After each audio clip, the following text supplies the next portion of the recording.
In 2001, a park maintenance crew found something buried 3 feet underground in Yosemite that had been missing for 15 years. What they discovered inside changed everything we thought we knew about the Sullivan family disappearance.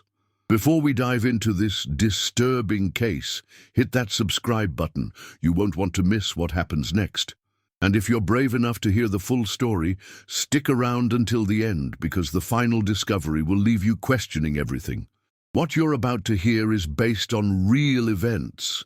Some details have been reconstructed from witness testimony and official reports. Viewer discretion is advised. I've been investigating missing persons cases for over 2 decades, but the Sullivan family disappearance in Yosemite still haunts me. It's one of those cases that seems straightforward at first. A family goes camping and never comes home. But what we discovered 15 years later changed everything.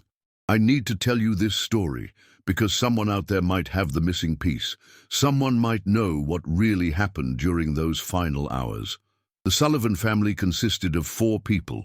Robert, age 42, a construction foreman from Fresno; his wife Margaret, 38, a school librarian; their son Daniel, 16, a high school junior with dreams of becoming a park ranger; and their daughter Emma, 12, who collected rocks and dreamed of being a geologist. They were the kind of family you'd expect to see in a camping catalogue. Outdoorsy, close-knit, experienced hikers who treated nature with respect. Robert had been taking his family to Yosemite every summer since Daniel was born. They knew the trails, understood the wildlife, and always followed park regulations to the letter. In August 1986, the Sullivans reserved Campsite 47 in the Wawona campground for a week-long vacation. Robert had just finished a big construction project and wanted to celebrate with his family before the kids went back to school. Margaret had been looking forward to the trip for months, planning their hiking routes and researching the geological formations Emma wanted to explore. Daniel was excited because this would be his last family camping trip before starting to work summers to save for college. Emma had a new rock identification book and a collection bag her father had given her for her birthday. They left Fresno on August 12th, driving Robert's blue 1984 Ford Bronco loaded with camping gear. Margaret had packed enough food for a week, including ingredients for s'mores, a family tradition. Daniel brought his camera to document their adventures, and Emma carried her geology kit everywhere. Neighbors watched them pack with smiles, joking about how organized Margaret was with her color-coded packing lists. The Millers next door even helped them load the heavier equipment. Everyone expected them back the following Sunday evening, tanned and full of stories about their mountain adventure. The campground host, an elderly man named Frank Valdez, remembered checking them in. He'd been working at Yosemite for 15 years and prided himself on remembering families. The Sullivans set up their large family tent at Site 47, which overlooked a small meadow where deer often grazed in the early morning. Frank recalled seeing them that first evening, sitting around their campfire, Robert strumming a guitar while Margaret and the kids sang along. Other campers mentioned hearing their laughter drifting across the campground. Nothing seemed unusual. Nothing suggested that within days all 4 would vanish without a trace. On August 15th, 3 days into their vacation, the Sullivans were scheduled to check in with Margaret's sister Linda back in Fresno. Margaret was religious about calling during family trips. It was a promise she'd made to her mother years earlier. When the call never came, Linda wasn't immediately concerned. Cell phones weren't common in 1986, and she assumed they were having too much fun to find a payphone. But when Sunday arrived and the family didn't return home, Linda drove to their house. The morning newspapers were piled up, mail overflowed from the mailbox, and their cat hadn't been fed. Something was wrong. Linda contacted the Madera County Sheriff's Office, who initially treated it as a delayed return. Families often extended camping trips, especially when the weather was good, but Linda was insistent. Margaret would never miss work without calling, and school registration was in 2 days. The sheriff agreed to contact Yosemite National Park Service. That's when things got complicated. The park rangers found the Sullivans' campsite exactly as they'd left it. The tent was still pitched, their sleeping bags were rolled out, cooking equipment sat cleaned and organized on the picnic table. Most disturbing of all, their food was stored properly in the bear box, suggesting they'd planned to return. The Ford Bronco was parked in the campsite, keys still in Robert's jacket pocket inside the tent. All their personal belongings were accounted for. Wallets, identification, medication Margaret needed for her diabetes, Daniel's camera with half a roll of film still in it. The rangers found no signs of struggle, no indication they'd been attacked by wildlife, no evidence they'd packed up to leave. It was as if the family had simply walked away from their campsite and evaporated into the wilderness. The last confirmed sighting was Thursday evening, August 14th, when Frank Valdez saw Robert putting out their campfire around 10 p.m. Park Service launched an immediate search and rescue operation. Search teams combed every trail within a 10-mile radius of the campground. They used helicopters, search dogs, and volunteer groups. The FBI joined the investigation when kidnapping became a possibility. They interviewed every person who'd been in the campground, examined the partially exposed film from Daniel's camera, and followed up on dozens of reported sightings throughout California. The film showed typical family vacation photos, scenic views, the kids posing by waterfalls, Margaret reading in her camp chair. The final photo showed Emma holding a rock she'd found, smiling at the camera. It was taken on August 14th, the day before they disappeared. Search efforts continued for weeks. The story made national news. America's Most Wanted featured the case. Volunteers from across the country came to help search. Margaret's library colleagues organized fundraisers for the search efforts. Robert's construction crew spent their weekends walking grid patterns through the forest. The Park Service brought in specialized equipment, including ground-penetrating radar, to search for buried remains. They found nothing. No clothing, no equipment, no human remains. The Sullivan family had vanished more completely than seemed possible in the modern world. Theories proliferated. Some believed they'd been murdered by a serial killer who disposed of the bodies in remote wilderness areas. Others suggested they'd encountered drug dealers or illegal marijuana growers who'd killed them to protect their operations. A few investigators wondered if the family had staged their own disappearance to escape debts or legal troubles, but financial records showed they were stable and had no known enemies. The strangest theory came from UFO enthusiasts who pointed to several reported UFO sightings in the Sierra Nevada mountains during August 1986. Every lead was investigated, every theory was explored, all led nowhere.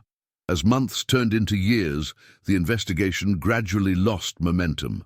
New cases demanded attention. The FBI moved resources to other priorities. The Park Service continued occasional searches, but hope faded. In 1990, 4 years after the disappearance, the Sullivan family was declared legally dead. Their house was sold to pay debts. Margaret's sister, Linda, moved to Oregon, unable to bear the constant reminders. The case file gathered dust in the Madera County Sheriff's Office.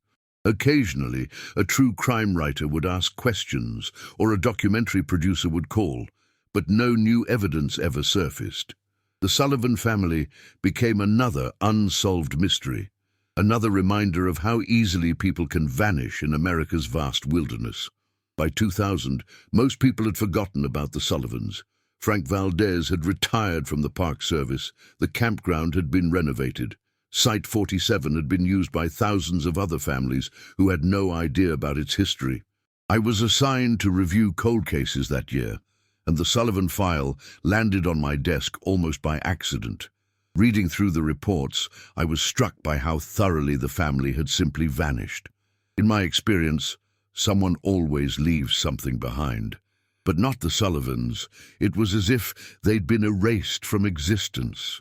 Then in August 2001, exactly 15 years after the disappearance, park maintenance worker Jose Gutierrez was installing new water lines near the old campground when his equipment hit something solid, 3 feet underground.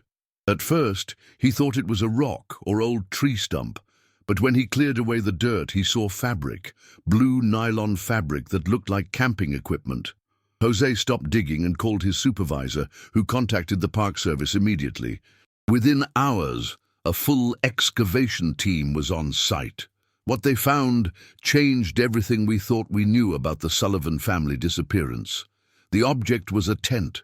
Specifically, it was the Sullivans' missing family tent, buried in a location approximately 200 yards from their original campsite. But this wasn't just a tent that had been buried and forgotten. Inside the tent, arranged with disturbing precision, were 4 sleeping bags laid out exactly as they would be for a family of 4. Personal items were placed throughout the tent. Margaret's reading glasses folded neatly on what would have been her pillow. Daniel's camera positioned as if he'd just set it down. Emma's rock collection bag sitting open with specimens scattered around it.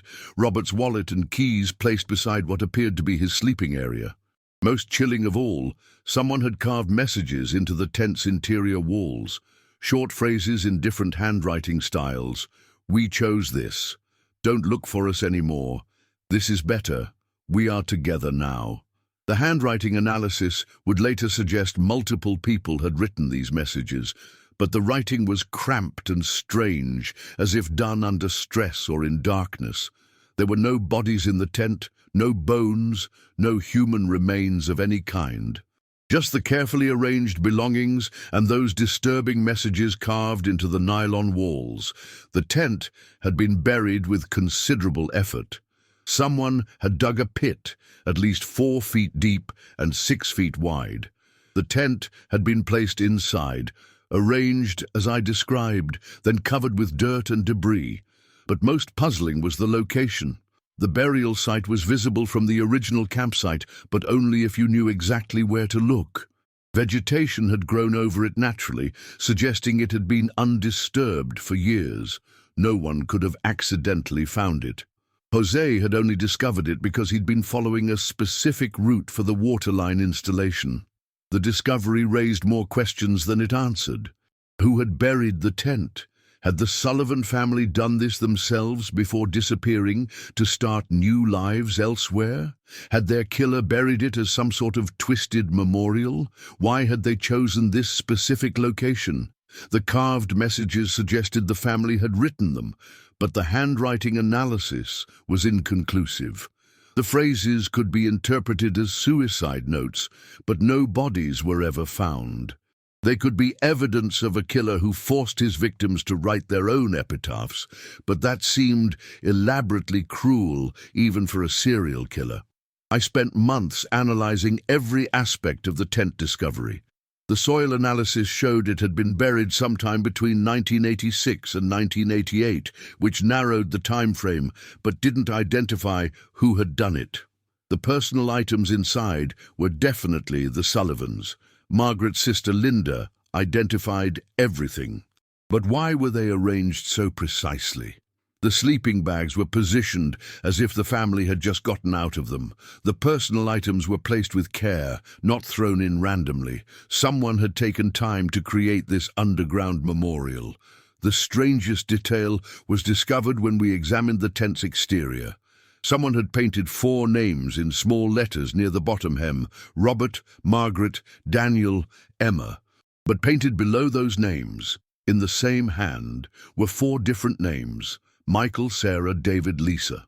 We ran those names through every database available. We found dozens of people with those names, but none connected to the Sullivan case. Were these the real names of the Sullivan family? Had they been living under assumed identities? Or were these the names of their killer or killers? What haunts me most about this case is the impossible nature of it all. A family of 4 doesn't simply vanish without leaving some trace. Someone, somewhere, must know what happened. But 15 years of investigation have yielded only more questions. The tent burial suggests the Sullivans may have been involved in their own disappearance, but that raises new questions about why and where they went. If they were murdered, Why did their killer go to such elaborate lengths to create this underground shrine? And who else knew about the burial site? I've interviewed hundreds of people connected to this case. Park rangers, fellow campers, family members, potential witnesses. Everyone agrees the Sullivans were a normal, loving family with no apparent reason to disappear. But normal families don't vanish completely. Normal families don't have their camping equipment buried in carefully arranged shrines. Normal families don't carve cryptic messages into tent walls. The Sullivan case defies every pattern I've learned in 20 years of investigating missing persons. The case remains officially open, though active investigations ceased years ago. I keep the file on my desk, reviewing it periodically when new information surfaces. Occasionally, someone calls with a tip or a sighting, but nothing has ever led anywhere concrete. The tent is stored in evidence, along with all the personal items found inside. Sometimes I visit it, studying those carved messages, wondering what desperation or madness drove someone to create such a disturbing memorial in the wilderness. The Sullivan's story has become part of Yosemite's unofficial folklore. Park rangers sometimes mention it during training about unusual disappearances. True crime enthusiasts debate theories online, but for me, it remains a professional obsession and a personal failure. 4 people trusted me to find the truth about what happened to them, and I've failed. Their voices carved into that tent wall still speak to me.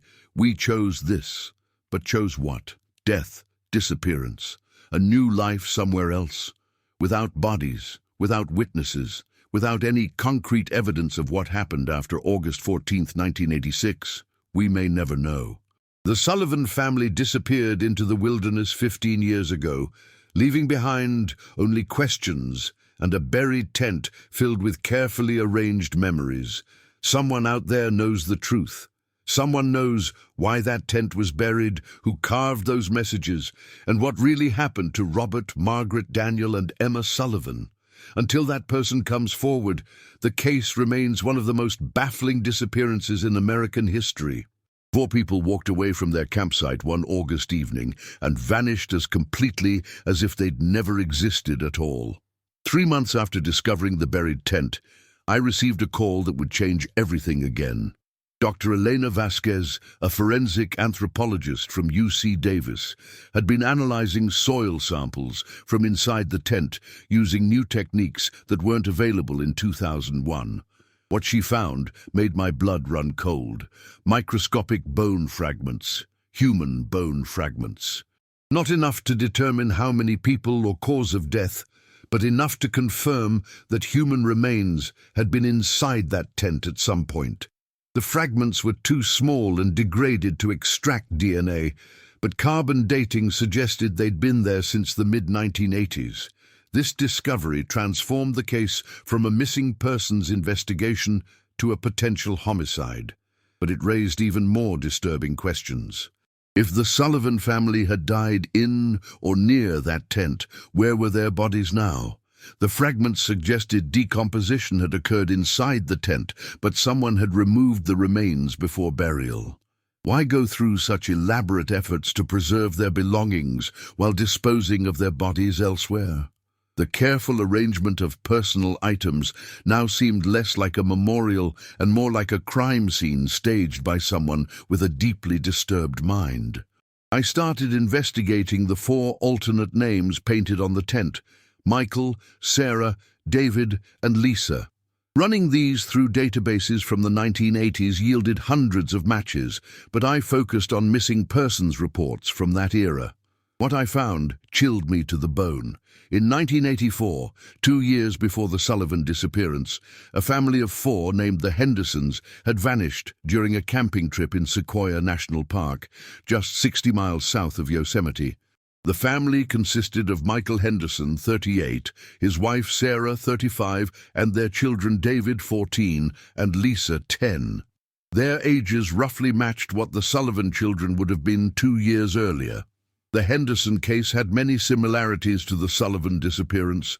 They'd left their campsite intact, with all belongings still there, no signs of struggle, no evidence of what had happened to them. The investigation had gone cold within months.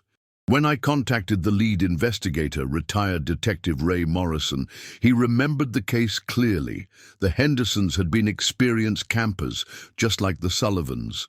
They'd vanished on a Thursday night, just like the Sullivans. Most disturbing of all, when Morrison checked his old files, he found a note that someone had reported strange sounds coming from the forest near the Henderson campsite on the night they disappeared. Sounds like digging. Morrison agreed to meet me at the old Henderson campsite in Sequoia. Walking through the area where they'd last been seen, I felt the same eerie sensation I'd experienced at the Sullivan site.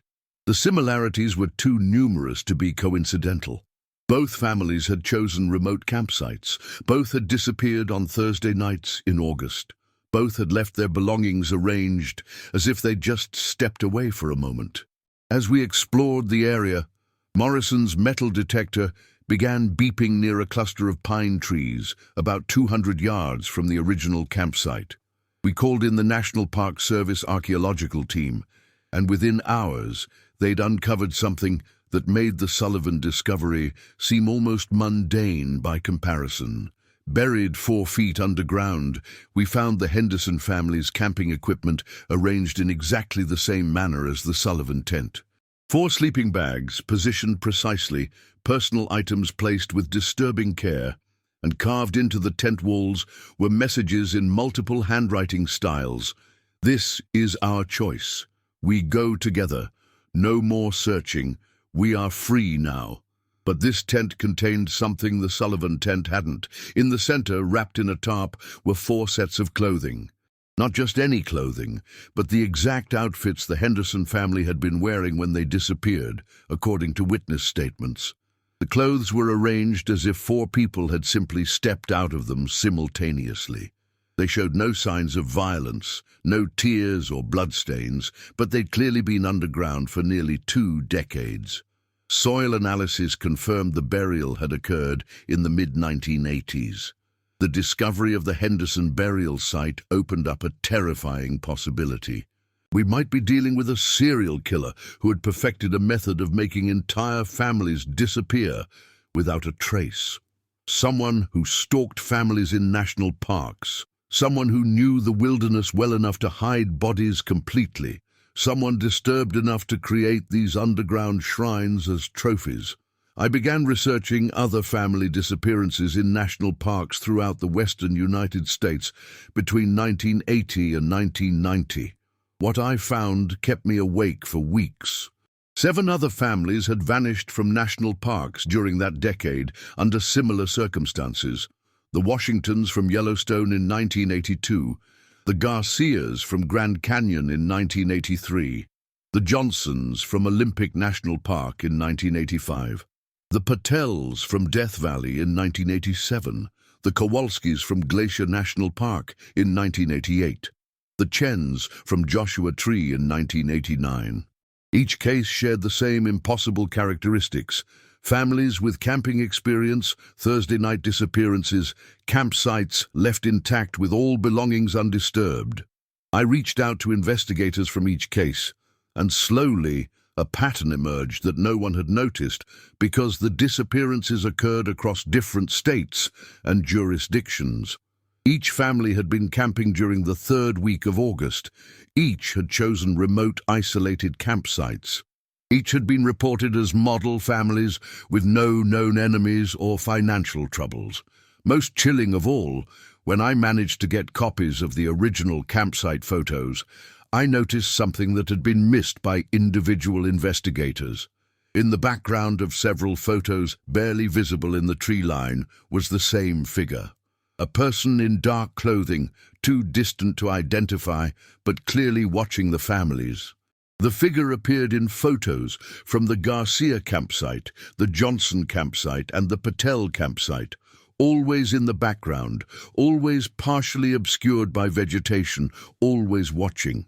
Photo enhancement technology in 2002 was better than what had been available in the 1980s, but even with digital enhancement, we couldn't make out facial features or identifying characteristics. The figure was tall appeared to be male and wore dark clothing that helped him blend into the forest shadows. He was a predator who had learned to watch his victims before striking. With this new evidence, I convinced the FBI to reopen investigations into all 9 family disappearances. Agent Patricia Williams, a specialist in serial crimes, agreed to head a task force. We began the grim process of searching for burial sites near each disappearance location. Using ground-penetrating radar and cadaver dogs, we found evidence of disturbed soil near 7 of the 9 original campsite locations. Each burial was similar to what we'd found with the Sullivans and Hendersons, family camping equipment arranged as if the occupants had just stepped away, personal belongings placed with obsessive care, and cryptic messages carved into tent walls. But we never found bodies. In every case, the tents contained evidence that human remains had been present, bone fragments, traces of decomposition, personal effects, but no actual bodies. Someone had taken the time to remove human remains from each site while leaving everything else arranged as a twisted memorial. The level of planning and physical effort required was staggering. This wasn't a crime of passion or opportunity. This was the work of someone who had spent years perfecting his method. Agent Williams developed a profile of our suspect, a man, probably between 35 and 55 during the 1980s, with extensive wilderness experience. Someone who worked in or around national parks, giving him access and knowledge of remote areas. Someone physically strong enough to dig large graves and move bodies. Someone with a vehicle capable of transporting victims and equipment into remote locations. Most disturbing of all, someone with enough time and privacy to create these elaborate burial sites without being discovered. The investigation led us to examine park employees, contractors, and frequent visitors who had been present at multiple locations during the disappearance years. One name appeared on employment records for 3 different national parks during the 1980s, Thomas Brennan, a maintenance supervisor who had worked seasonally at various parks throughout the western United States. Brennan had been employed at Yosemite in 1986, Sequoia in 1984, and Grand Canyon in 1983. His employment records showed he'd worked at 6 of the 9 parks where families had disappeared, but when we tried to locate Thomas Brennan, we discovered he had died in a car accident in Nevada in 1991. The accident had occurred on a remote highway during a thunderstorm. Brennan's truck had gone off the road and caught fire. His body had been burned beyond recognition, identified only through dental records. The timing seemed convenient, just as the statute of limitations was running out on some of the earlier disappearances. Our prime suspect had died in an accident that destroyed all physical evidence. The Brennan lead appeared to be a dead end until Agent Williams discovered something in his personnel files that made us question everything again. Thomas Brennan had reported finding several families' abandoned campsites during his tenure at various parks. He'd been the one to alert authorities about the Henderson disappearance. He'd participated in search efforts for the Sullivan family. He'd been present at the discovery scenes of 3 other missing families. Either he was the unluckiest park employee in history, or he was inserting himself into investigations of his own crimes. I requested Brennan's complete employment files from all 9 national parks. What I found was a masterclass in hiding in plain sight. Brennan had always volunteered for the most remote assignments. He'd requested work schedules that put him in isolated areas during the 3rd week of August every year. He'd accumulated vacation time that he never used, which would have given him flexibility to stalk potential victims. Most damning of all, his supervisor evaluations consistently noted that he preferred working alone and had an encyclopedic knowledge of backcountry areas that even veteran rangers found impressive. But the more I learned about Thomas Brennan, the more questions arose. If he was responsible for 9 family disappearances, how had he managed to overpower 4 people simultaneously? How had he transported victims and equipment to burial sites without being seen? How had he disposed of the body so completely that we'd never found a trace? And why had he gone to such elaborate lengths to preserve their belongings in these underground shrines? The psychological profile suggested someone with a God complex, someone who saw himself as deciding the fate of these families, but the evidence was all circumstantial. The final piece of the puzzle came from an unexpected source. In 2003, while researching property records in Nevada, where Brennan had died, I discovered he'd owned a small cabin on 40 acres of remote desert land. The property had been sold after his death, but the new owners had never developed it. When we obtained permission to search the property, we found what we'd been looking for. Behind the cabin, in a natural depression that would have been invisible from any road or neighboring property, were 9 graves. Each grave was marked with a simple wooden cross bearing 2 sets of names. The cross for the Sullivan family read Robert, Margaret, Daniel, Emma on one side and Michael, Sarah, David, Lisa on the other. The Henderson cross was marked with their real names on one side and David, Michelle, Robert, Jennifer on the other. Each family had been given alternate identities in death, names that Brennan had painted on their tent walls before burial. The graves were arranged in a rough circle, as if Brennan had created his own private cemetery for his victims. We exhumed all 9 graves over the course of 3 weeks.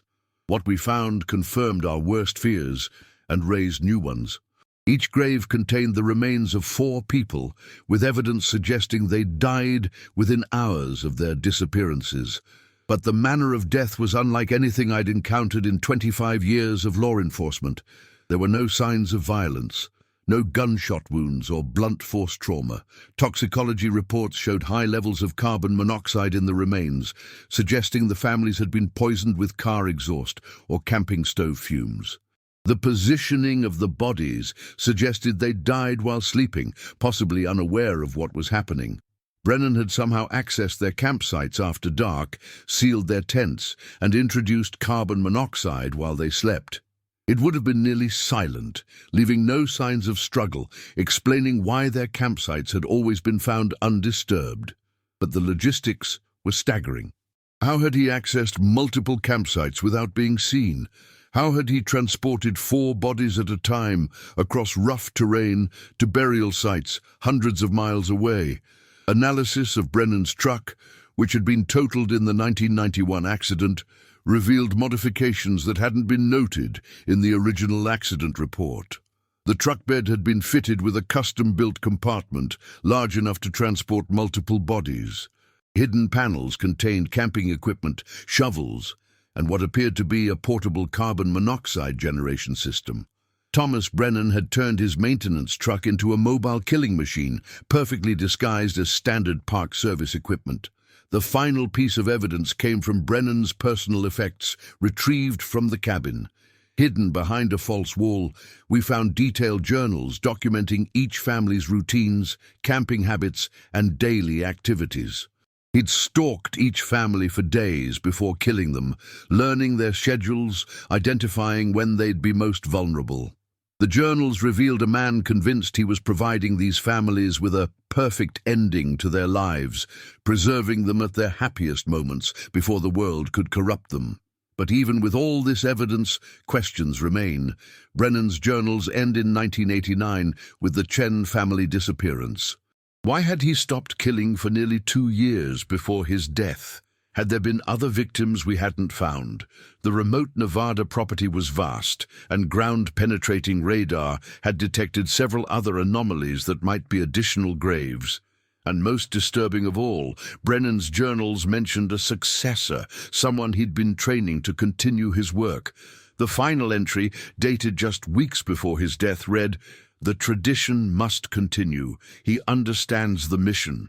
The families will keep disappearing, but they'll be preserved forever in our special places." If Brennan had indeed trained a successor, it would explain why family disappearances in national parks didn't end with his death in 1991. Between 1992 and 2001, 4 more families had vanished under similar circumstances. The Rodriguezes from Arches National Park in 1993, the The Thompsons from Carlsbad Caverns in 1995, the Lees from Great Smoky Mountains in 1997, the Andersons from Zion National Park in 1999. Each case shared the same impossible characteristics that had defined Brennan's crimes. The Sullivan family discovery in 2001 might not have been the end of the story, but the beginning of understanding a conspiracy that had claimed dozens of lives over 2 decades.